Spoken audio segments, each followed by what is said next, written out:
शंखों लहर मेहर की उपजे, कहर नहीं जा कोई। दास गरीब अचल अविनाशी, सुख का सागर सोई। सतलोक के अंदर कहते शंखों लहर मेहर की उपजे। अब वहां हम सतलोक में रहा करते थे, हमारा ऐसा ही शरीर था जैसा आपका यहां पर है, लेकिन उसका मेटेरियल ये नहीं है।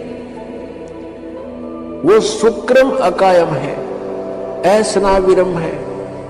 माता पिता के योग से जैसे यहां शुक्र से बनता है, ऐसा वहां हमारा शरीर नहीं है। यहाँ 5 तत्वों से बना हुआ है, वहां 1 तत्व से, नूर तत्व से बनता है। अब जैसे हमारा शरीर 5 तत्वों से बना हुआ है, इसमें कहीं तत्व दिखाई नहीं देता और कितना सुंदर हमें लगा है। इसी प्रकार उस नूर तत्व का वहां ऐसे परमात्मा ने व्यवस्था कर रखी है। हमारे आत्मा के ऊपर फिर एक कवर वो नूर तत्व से होगा और उसका 16 सूर्य जितना प्रकाश होगा, इतना तेज, इतना नूर होगा, उसका होगा मनुष्य दृश्य ही। और वहां पर आपका पूरा परिवार होगा, आपका अलग से कुटुंब होगा, पूरा अलग से महल बने हुए हैं जिनको बने बनाए आप छोड़ आए। आपकी सारी व्यवस्था वहां पहले से बनी हुई है और एक व्यक्ति को यानी एक आत्मा को और उसके कुटुंब को, परिवार को वहां पर इस पृथ्वी जितना स्थान अकेले को प्राप्त है। उसमें बाग बगीचे, झरने, बहुत गुणे। अब ये बातें आपका ना समझ में आवे, और हम वहां इतने खुले स्थान पर रहते थे, इसलिए यहां पर भी हमारी वो टेंडेंसी है, हमारी वृत्ति वैसी ही है। हम क्या चाहते हैं, एक पार्क हो, कोठी भी कई कमरिया की हो, ऊपर नीचे हो है, और खूब सैर सपट्टे करने, कार हो, स्पीड से जाओ और इधर उधर घूमे। तो वहां अपने आप विमान है आपके पास, आपकी वचन से विमान है, जहां चाहो वहां जा सकते हो, बहुत स्पीड से जा सकते हो और बहुत बड़े आपका स्थान है। तो वो सुविधाएं आपको वहां थी, उसकी अब खोज हम यहां कर रहे हैं। कोयले की खान में हम स्वर्ण ढूंढ रहे हैं, गोल्ड, या कोयले की खान है हम ढूंढ रहे हैं, या सुख, या सारा दुख ही दुख है। परमात्मा कहते हैं तन दर सुखिया कोई नहीं देखा, जो देखा सो दुखिया हो। उदय अस्त की बात करे, मैंने सबका करया विवेक हो, मैंने सबका विवेचन कर देख लिया। किसी के पास भी संत जाते हैं, 100 समस्याएं बता देता है, चाहे राष्ट्रपति हो यहाँ का, और चाहे वो ब्रह्मा हो, चाहे विष्णु हो, चाहे शिव हो, और चाहे इंद्र हो, वो भी 100 समस्याएं। उनके इतिहास देख लो, ऋषियों के सामने कैसे प्रार्थनाएं कर रखी उन्होंने। तो पुण्यात्माओं, वो सुख सतलोक में है। परमात्मा सतपुरुष है, वो कबीर देव है, वो सतलोक में है। जब हम उसके राज्य में पहुंच जाएंगे, फिर हमारी मृत्यु और बुढ़ापा नहीं होगा। सतलोक के अंदर ऐसी ही सृष्टि है, ऐसे ही मनुष्य, वह पशु पक्षी नहीं है, ये कीड़े मकोड़े नहीं है। वहाँ सदाबहार वृक्ष है और सदाबहार वहाँ के काजू, किस्मत, सेब, संतरे और फल फूल फ्रूट सारे सदाबहार हैं। वहां जाने के बाद प्राणी ना वृद्ध होता, ना उसके अंदर उसकी मृत्यु होती। अपने आत्मा, यदि हमने वहां जाकर के नए धक्के खाने हैं, डोट बनकर घूमना, क्या आनंद होया? वो खाक आनंद है।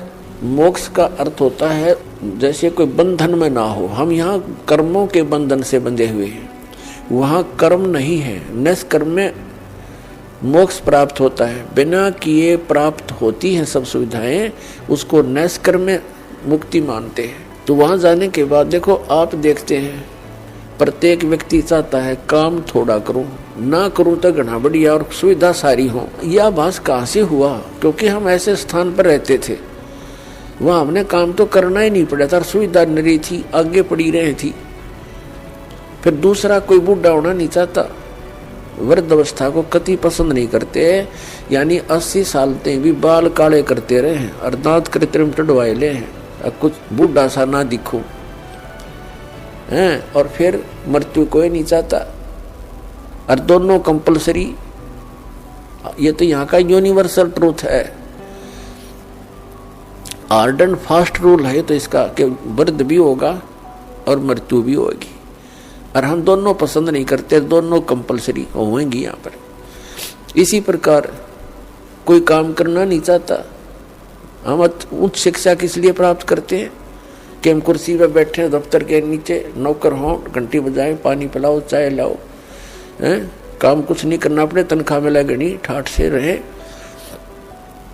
तो ये हमारी प्रवृत्ति जो यहाँ हम एक नकल कर रहे हैं, एक लकीर पीट रहे हैं सतलोक के उस सुख को भूल कर, उसको छोड़कर, और वो वहीं प्राप्त हो सकती है बबूल के पेड़ पर। यदि कोई आम खोज रहा है बबूल के वन में और वहां कोई आम ढूंढ रहा है, उस जैसा मूर्ख नहीं।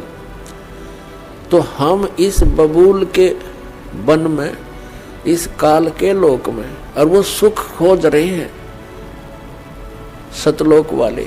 यहाँ के स्वर्ग, महास्वर्ग में भी वो सुख नहीं है। तो वो बातें परमात्मा ने हमें याद दिलाई हैं। तो प्रसंग चल रहा है कि सतलोक के अंदर आपको मनुष्य शरीर मिलेगा। वहाँ 3 पोर्शन है सतलोक के।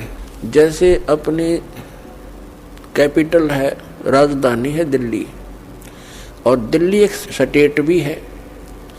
तो दिल्ली का जो बाह्य दिल्ली है, ग्रामीण क्षेत्र है जो, वो तो समझो बाहर की दिल्ली, फिर बीच का बाजार आ गया, और फिर प्रधानमंत्री यानी अपना सेक्रेटरीट जो राजधानी स्थल है। ऐसे ही वहाँ का विभाजन है। तो बाह्य जो क्षेत्र है कति बाहर के साइड का सतलोक का, उसमें बाग बगीचे, फल, झरने, नदियां बह रही है।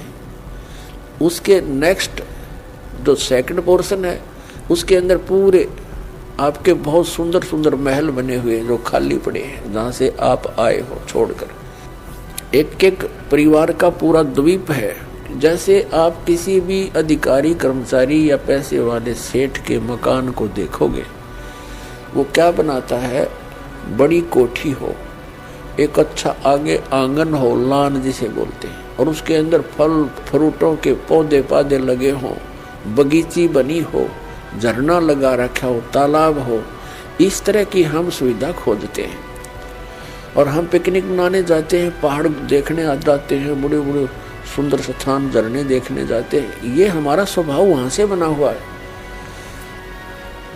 और यहाँ तो हम जाते हैं, वहाँ जेब कटवा कर आ जाते हैं। 10,000 रुपये ले गए कुल्लू और मनाली मई, जून, जुलाई में, और अपने पैसे खर्चो, वह कुछ दिनों के लिए इधर उधर सैर सपट्टे करो और पैसे बर्बाद करके वापस आ जाओ। यहाँ का तो ये सुख है। और सतलोक में जाने के बाद वो कभी अभाव नहीं, कोई खर्च नहीं, और किसी किस्म का कोई वहाँ दुख नहीं। अब हम कोई मरना नहीं चाहते, और ये परिवार बना रहो, हम मरा नाम न कति जरूरत नहीं, चाहे दुखी और भी हो जावा, हम यहाँ से नहीं जा सकते, जरूरत ही नहीं हमने जाने की फिर। लेकिन यह मृत्यु खतरनाक हमारे लिए, और वृद्ध अवस्था, और ये सारा वहाँ होगा, और वहाँ फिर दुख नहीं, कोई काम नहीं, अपना बहुत ही सुविधा है आपको। वहाँ भी आपको परमात्मा की याद बनी रहती है। परमात्मा की जो सिमरन वहाँ भी आपने करना होता है, उस सिमरन का इतना आनंद आता है। कई व्यक्ति सोचते हैं फिर वहाँ करें क्या, वहाँ परमात्मा की याद, वहाँ बहुत सब सुविधाएं हैं जो यहाँ वर्णन नहीं कर सकते। वहाँ आपको पता भी नहीं चलता कितना समय बीत जाता है, और आप सदा सुखी रहते हो। कोई राग द्वेष नहीं, कोई ऐसी चीज का अभाव नहीं जिससे राग द्वेष बने, कोई छोटा बड़ा नहीं, वहाँ पर सबको एक जैसी सुविधा। तो ये सतलोक के अंदर सभी सुविधाएं हैं, और वहाँ पूर्ण मोक्ष है वो प्राणी, कोई प्रतिबंध नहीं। क्योंकि जितने भी यहाँ कानून बनाए जाते हैं निकम्मे आदमियों के लिए बनते हैं। जो नागरिक अच्छे होते हैं वो तो वैसे अपना सद्भावना से रहते हैं, वो कोई अपराध करते नहीं। तो वहाँ सभी नागरिक सही हैं, उनका कोई द्वेष नहीं, राग नहीं, क्योंकि यहाँ से वही प्राणी जाएगा जिसका नेचर सुधर जाएगा और भक्ति धन हो जाएगा। तो यहाँ आपका व्यवहार और स्वभाव सुधारने के लिए प्रैक्टिकल कराया जाता है। तो आप यहाँ आते हो सत्संग में, आप यहाँ आकर के एक तो ज्ञान सुनते हो, ज्ञान सुनो, फिर ज्ञान के ऊपर अमल करो कि जो वचन कहे जाते हैं ये किसी डूम बाट के गीत नहीं, ये परमात्मा का दिया हुआ मार्ग है, परमात्मा के दिए हुए वचन है, ज्ञान है। और आप यहाँ आए किस उद्देश्य से हो इतनी दूर?